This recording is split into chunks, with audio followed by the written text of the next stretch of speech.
Where's Terry? Where's Terry? Where's Terry? Where's Terry? Where's Terry? Where's Terry? Where's Terry? Where's Terry? Where's Terry? Where's Terry? Where's Terry? Where's Terry? NPCS breaking news. Terry Tatum has gone missing.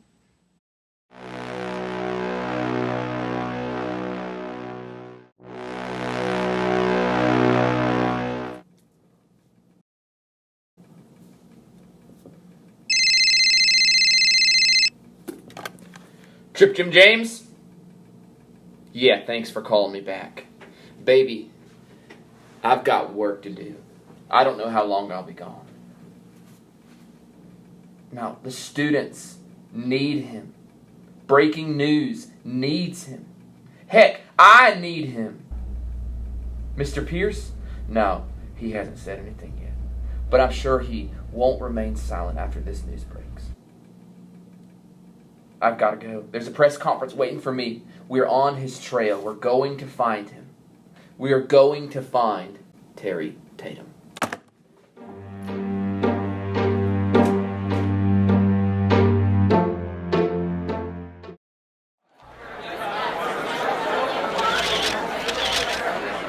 Welcome, everyone. You have all been invited to this meeting concerning the missing person, Terry Tatum. Questions, please. What are the latest updates on Terry Tatum?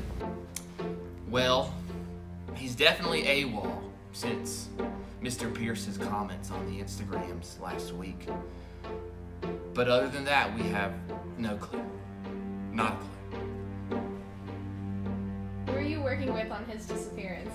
We are currently retraining our reporters to be investigative journalists and detectives. You have any clues? Well, we dusted the bathtub where he sleeps for fingerprints, but that proved to be inconclusive. We are going through his things now, and we just recently found all kinds of interesting things.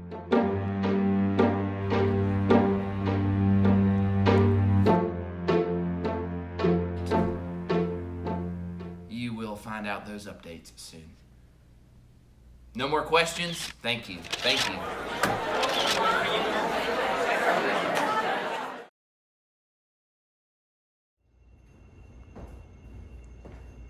Hey, Mr. Darnell. Linder! You need to make a call? Yes. To who? I can make a call to worship. Okay.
Thanks for leading us through the call to worship. The band will now play one of our favorite songs, Mighty Hand.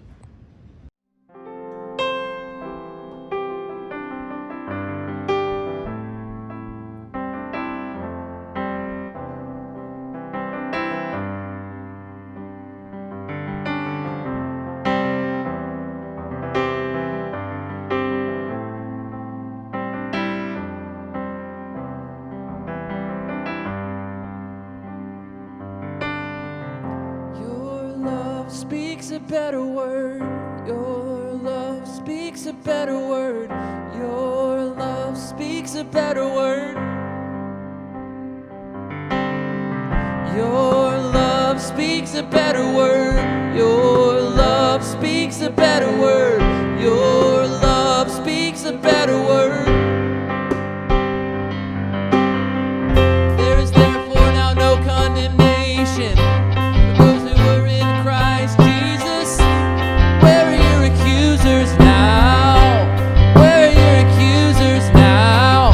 There is therefore now no condemnation for those who are in Christ Jesus. Where are your accusers now? Where? With a mighty hand and an outstretched arm, you are the God who saves, deliverer, your name. With a mighty hand and an outstretched arm, you are the God who saves, deliverer, your name.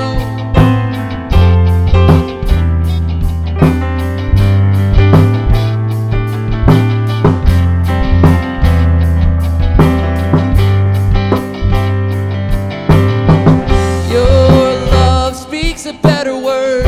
Your love speaks a better word. Your love speaks a better word. Your love speaks a better word. Your love speaks a better word. Your love speaks a better word. Oh. There is therefore now no condemnation for those who are in Christ Jesus. Where are your accusers now? Where are your accusers now? There is therefore now no condemnation for those who are in Christ Jesus. Where are your accusers now? Where? With a mighty hand and an outstretched arm, you are the God who saves, deliverer, your name. With a mighty hand and an outstretched arm, you are the God who saves, deliverer, your name.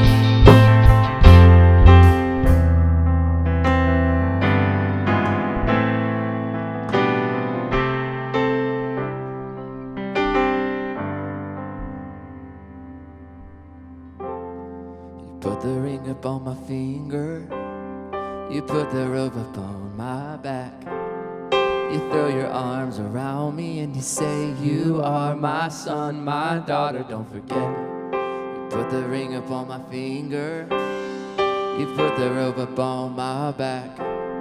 You throw your arms around me and you say, you are my son, my daughter, don't forget. You put the ring upon my finger. You put the robe upon my back.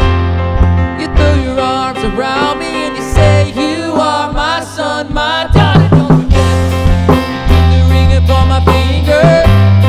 You put the robe upon my back. You throw your arms around me and you say, you are my son. With a mighty hand and an outstretched arm, you are the God who saves, deliverer, your name. With a mighty hand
That was great. Thanks, guys. Now we need someone to read today's passage for the morning. Today's passage is Matthew 5:1 through 11. Any volunteers? Great. Take it away, reader.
Hey, good morning, Upper School.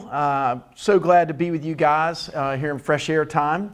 And as you know from your reading just a second ago, we're going to be talking out of Matthew chapter 5, verses 1 through, actually we're going to go all the way to 12. I know y'all read to 11, but we're going to put one more verse in there at the end. We're going to talk about the significance of that. So really excited to be with you guys today, and just diving in with you. So I want to set some context here as we talk about this chapter. This section actually starts a very, very key section of the book of Matthew. It's very famous, called the Sermon on the Mount. And the section that we're going to focus in on today is the very first part of this sermon.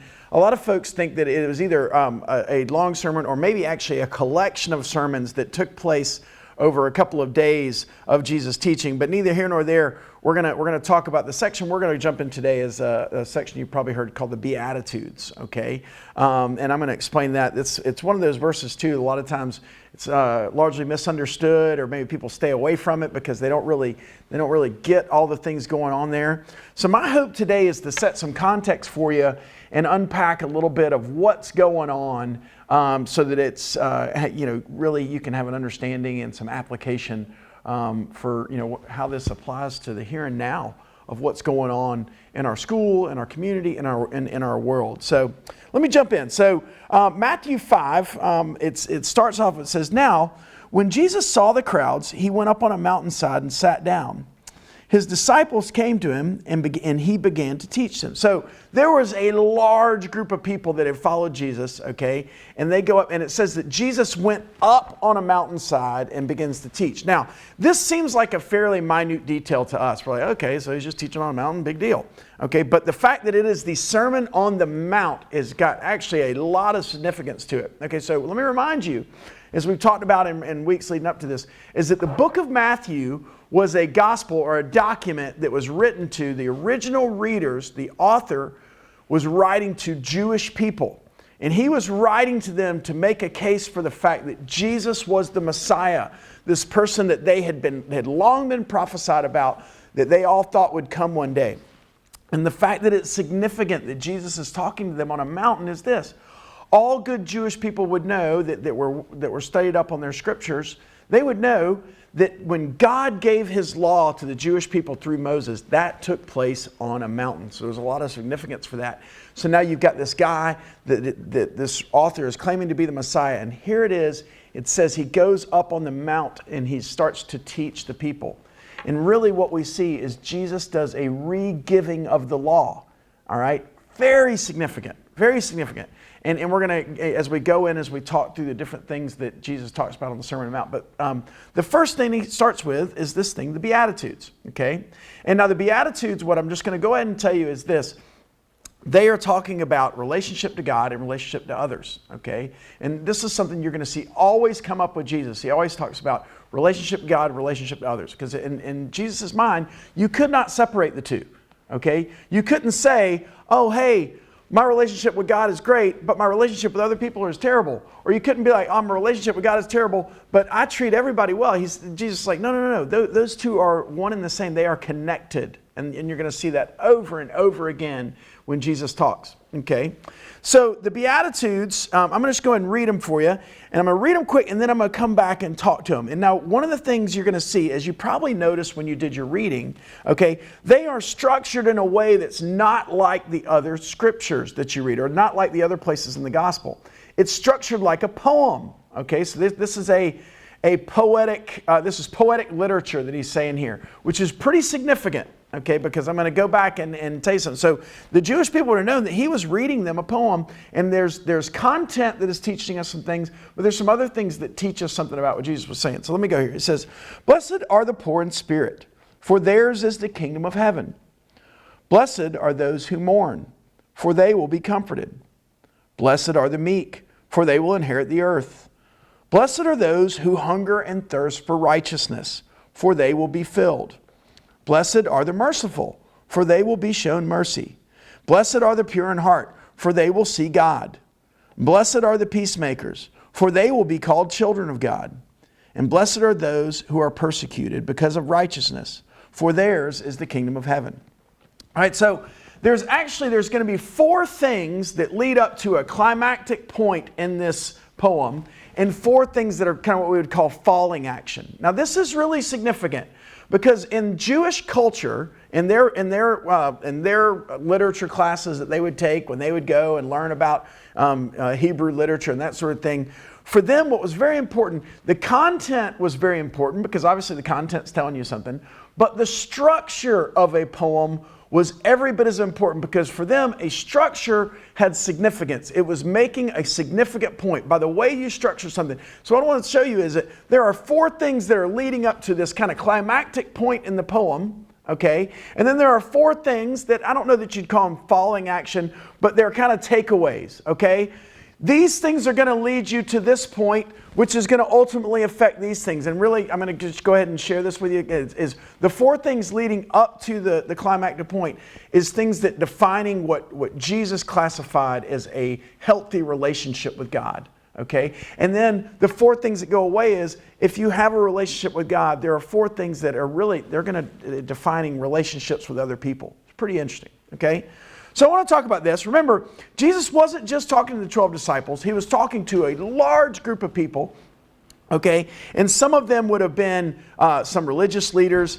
Some of them, it had been not just religious leaders. Some of them would have been like people that were just common folks all over the spectrum. Some people that were really religious, some people that were really not religious, some people that thought that, hey, I'm really a good person, I deserve God, I deserve all these things, and other people that maybe they were probably like, oh my gosh, why am I even here listening to this religious guy, because I shouldn't be doing that because of decisions I've made or whatever. But here's right off the bat, he says, blessed are the poor in spirit. And I was thinking about that, and one of the things you have to think about in the Beatitudes is this. All right, blessed, and when Jesus talks about this, is the Jews, what they always, following the law was always connected with the blessing of God. Okay? So basically what Jesus is saying here is this. Here are the things that you need to be like or do, or should be the condition of your heart if you want to feel the blessing of God. And so it says, blessed is the poor in spirit. So I thought about that. What does it mean to be poor in spirit? What is he talking about? Right? What is that? Which really, what he's saying there is this, is that being poor in spirit means, hey, if you're ever a person that spiritually you just feel bankrupt, right? Like maybe I've made decisions or maybe I've done things, or maybe just the point I'm at in my life, I feel so far away from God, I am just spiritually bankrupt. As opposed to somebody that's like, I'm right on with God. I'm spiritual. I'm religious. I'm on top of it. I mean, my goodness, that is not somebody who's. And what Jesus was saying here is this: if you ever felt spiritually bankrupt, like that your heart, like that you need God, then hey, good news, because the kingdom of heaven belongs to you. So what Jesus is saying here is this would have resonated for everybody in the community. For the folks that were like the real religious, the Pharisaic people that were like, oh, this was kind of a shot in the gut to them. Because they were like, well, what do you mean? What do you mean? All the things, all the things I've done, all this, how spirit, you're telling me that I'm spiritually, for me to be blessed, I need to recognize that I'm spiritually bankrupt? Absolutely. And for the folks that were spiritually bankrupt, it felt like this was great news because they're like, wait a minute. You mean to tell me if I recognize the fact that I'm spiritually bankrupt, that the kingdom of heaven belongs to me? All these things that that Jesus is going to talk about, the kingdom of heaven. Yes, it belongs to people that understand, hey, I don't have it all together. I need God.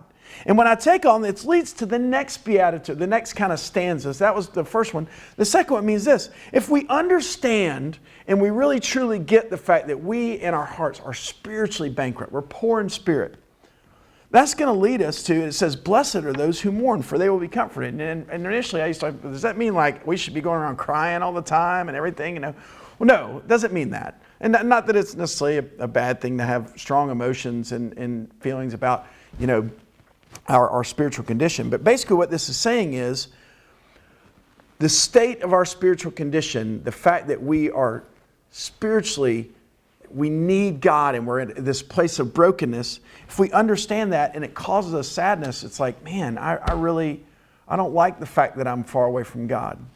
God's saying, hey, that's good because you're going to be comforted. It says, for they will be comforted, right?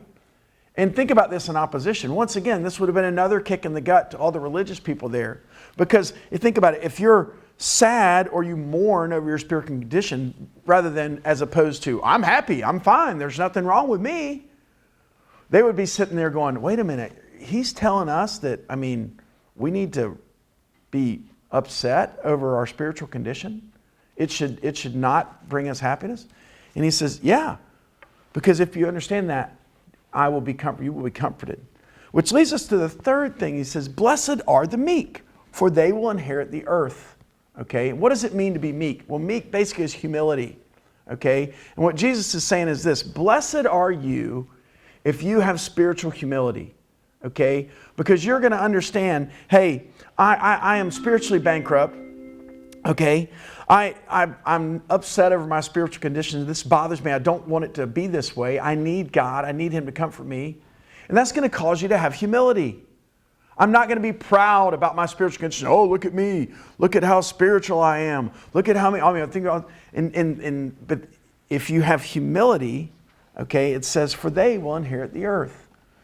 Whereas you think about the proud, okay, or the spiritually proud, they think, hey, I deserve this. Where somebody who's spiritually humble or has humility spiritually, they don't think they deserve. Okay? And that's what Jesus was saying, is if you have humility, that you're going to inherit the earth. Which lastly means, and blessed are those who hunger and thirst for righteousness.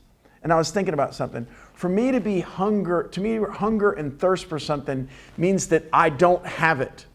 I'm hungry and I'm thirsty, which means I am hungering and thirsting for righteousness. Okay? So basically, you have these four things leading up, and I'm going to get to, which is the climactic action. He says, basically, if you recognize what characterizes a spiritual, healthy relationship spiritually with God is this: if you recognize the fact of your need for God because you are spiritually on your own, you're spiritually poor, you're bankrupt. Okay, and this condition causes you, hey, I'm not happy about this condition. This isn't necessarily something that I want. Which then leads you to have spiritual humility. Okay, which then causes you to say, I hunger and thirst for righteousness. And here is the climactic point. And now I'm going to say, it says, for they will be filled. And I get what you're saying. You're probably, well, wait, what? That's the climactic point? They will be filled? Filled with what? I asked that as I was reading them through this in preparation for this talk. What does that mean? It means you will be filled with the Spirit of God, right? That your heart, your life will be filled with the Spirit of God, okay? And that will characterize your relationship with God. And so then, which leads to the second half of the Beatitudes, now is the following action, okay? Now what he's going to get into is, if these 4 points characterize you, you will be filled with the Holy Spirit, which is then now going to bleed out into your relationships with others. Which he says, blessed are the merciful, for they will be shown mercy. Why will people show mercy? Because think about it, if you're not proud, if you understand that you were spiritually bankrupt, if you understand that God was the one that made you right, that God that comforted you, you're going to be merciful with other people. Because you're going to know what God gave to you, and you're going to freely want to give that to them. Versus, think about it. If you're proud, if you think, hey, I don't need God, I'm spiritual, I'm religious, chances are you're probably not going to be very merciful with people. If you think you're right all the time, if you're right all the time, then what is everybody else? Well, everybody else is wrong. Or unless they see it my way. And so Jesus was saying here is if you truly have a relationship with me, mercy is going to characterize your relationships with others, for they will be shown mercy. He says, blessed are the merciful, for they will be shown mercy. The next one is, blessed are the pure in heart, for they will see God. And I think about this. What does the pure in heart mean? Is this: I will be pure in heart towards my relationships with other people. I won't hold grudges. I won't do these things because I will know that God didn't hold a grudge against me. In my weakness, in my bad places, God was merciful with me. God comforted me. God brought me in. Okay? So therefore, with others, when I think about them, even when they're different than me, when they think differently, when they're on opposite ends of the spectrum, in my heart, I'm going to be pure towards them. Why? Because I don't have to be right. As a matter of fact, I know I wasn't right. God made me right. Okay, which leads us to our third thing. He says, blessed are the peacemakers, for they will be called children of God. And Jesus, he was saying is, those who are in a relationship with me, part of what's going to characterize their relationship with others is they're going to be peacemakers. As opposed to what I would call right makers or arguers, or somebody that's like, hey, I'm not about peace, I'm about being right. And you think about that. Think about judgmental people, right? Well, none of us like being around judgmental people because they're always trying to force their way on us and be like, oh, you should think like me. You should. You know what's amazing? What I love about Jesus and the Father, they are the most non-judgmental people you will ever be around. They never go places uninvited. They only love. And what we understand here is this: when we understand this relationship with God, that God didn't judge us, God brought us into the fold. God didn't cast us out, God brought us into the fold. God didn't say, you will not inherit the kingdom of the earth because of the way you... He said, no. If you are sorry about your condition, I'm going to bring you in. My kingdom is yours. And when we understand that, we're going to want to make peace with other people because God made peace with us, even when He didn't have to. Lastly, it says, blessed are those who are persecuted because of righteousness, for theirs is the kingdom of heaven. You know what I would say? It's interesting, especially when you think about the current time we live in. Everything in your world, you're hearing all these different sides, in politics and the social unrest, in people's opinions of the pandemic and all these things. You've always, like everybody, there's never any like middle ground. It's always like, this side's right, this side's wrong, and this side over here, they're right, and that side's wrong. And everything in the world is telling you, pick a side, pick a side, pick a side, right? And it's interesting. You know what I've found? You know who the people are that typically end up persecuting other people? People that think they're right all the time. Why? Well, because I'm right, everybody else is wrong. And if you don't think like me, then you're wrong, you should be persecuted. And what Jesus was saying is this: blessed are you when you're persecuted because of righteousness. It's basically this: blessed are you when you refuse to get involved in all of this mess and vitriol, and you stand up for love and justice and mercy. Not as like a political deal, or not as like, but it's, hey, I love that person. That person deserves mercy. That person deserves love. And you know what? Chances are people who want to be right, well, they're going to tell you, hey, you should pick a side. You shouldn't do that. And you might experience persecution. And Jesus says, blessed are you when you show that to other people and you're persecuted because of it. And this last part is he says, blessed are you when people insult you, persecute you, and falsely say all kinds of evil against you because of me. Rejoice and be glad, because great is your reward in heaven. For in the same way they persecuted the prophets who were before you. And here's where I want to get this. I know we're like, really? We persecuted and does he want? That doesn't sound like great. But here's what Jesus was saying is this. He's like, look, listen, look up here. He's like, hey, if you do it the right way, if you have the relationship with me that I'm talking about, if you treat others with mercy and pure in heart, and you're a peacemaker, naturally people that aren't for those things, people that are for themselves and for their agenda and all those other things, naturally they're going to come against you and be like, hey, you should pick my side. And when you're like, hey, I'm not about that, I'm about justice and peace and mercy, they're probably going to be against you. And what Jesus was saying is, hey, those folks are only worried about the temporary. You worry about the eternal, which is heavenly. That's where he's talking about your reward in heaven.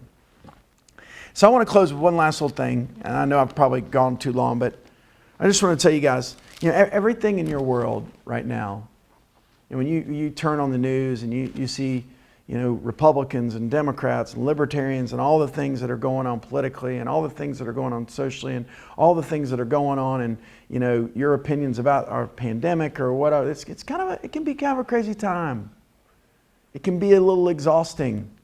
It can be confusing because you're like, well, what should I think? And probably I would bet there's a lot of you that think a lot of things that are probably a lot of varying views, a lot of things there.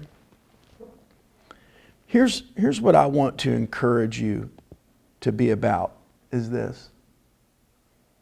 Be about having mercy. Be about being pure in heart. Be about being a peacemaker. Be about eternal things. Because here's what I want to tell you. Politics, pandemics, social unrest. Those things are important. They are.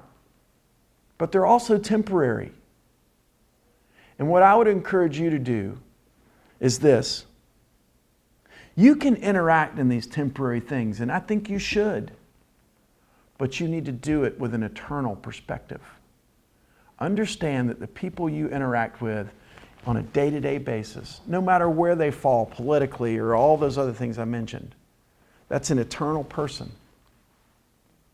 Don't ever forget to treat them with eternity in mind, with mercy, with pure in heart, being a peacemaker. Hey guys, thanks for listening. See you next time.